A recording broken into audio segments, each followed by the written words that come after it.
Aujourd'hui, je vous donne 16 conseils exclusifs de copywriting, des conseils que vous ne voyez pas partout mais qui pourtant sont hyper importants pour faire des textes de vente de qualité.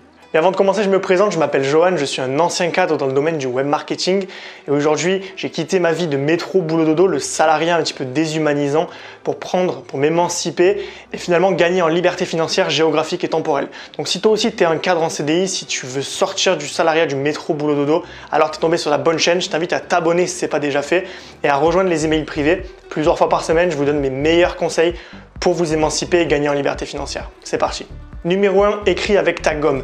Évite les textes à rallonge. Moins tu mettras de mots dans ton texte et mieux ce sera. Alors évidemment, il faut un minimum de structure, il faut un minimum de mots, mais évite de faire des phrases à rallonge. Pense toujours au minimalisme de la phrase, pense à faire des phrases courtes.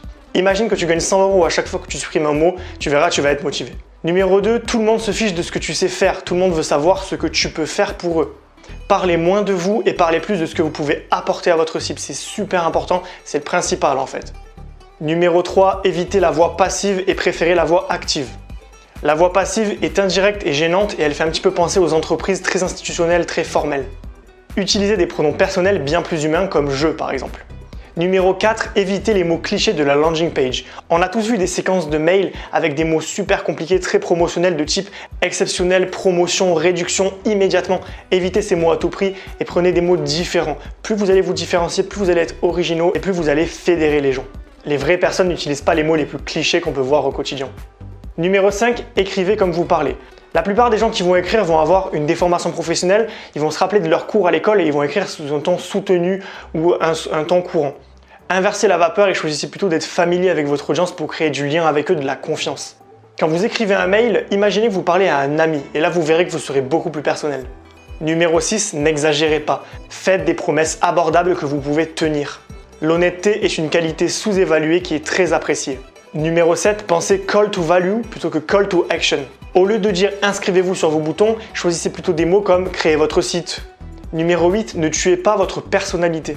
La plupart des entrepreneurs qui commencent à écrire sur le web vont avoir tendance à s'identifier aux marques qu'ils connaissent. Ils vont donc écrire avec des termes compliqués, très institutionnels, qui vont rendre la lecture très lourde. N'oubliez pas que vous devez être humain, réel et abordable. Dissociez-vous absolument du discours froid d'une entreprise institutionnelle. Numéro 9, moins de virgules, plus de phrases. Il est très tentant de faire des longues phrases avec des virgules, mais la plupart du temps, faire des phrases coupées et courtes vont être beaucoup plus efficaces en termes de compréhension et de lisibilité. Alors favorisez des petites phrases et évitez les grosses phrases. Insistez sur le résultat. La plupart des gens ne veulent pas de meilleures brosses à dents, ils veulent un meilleur sourire.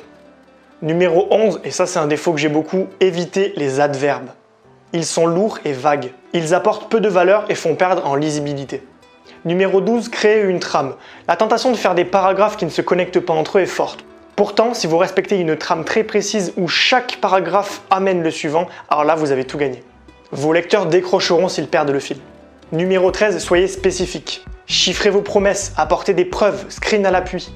Évitez les approximations en général, soyez précis. Numéro 14, la première ligne est cruciale. Soyez mystérieux, provoquant, drôle. C'est la phrase la plus importante. Cela dit, tentez de la garder courte et impactante.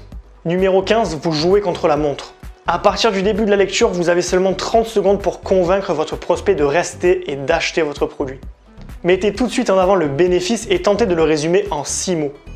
Enfin, numéro 16, n'oubliez pas que le copywriting, c'est avant tout de la vente. Ne tombez pas dans le piège du romancier qui veut créer des longues histoires. Le but n'est pas de paraître brillant ou mignon, mais d'apporter le maximum de valeur et pousser à l'action. Voilà, c'est la fin de la vidéo. Si vous avez aimé, n'hésitez pas à vous abonner pour recevoir les suivantes.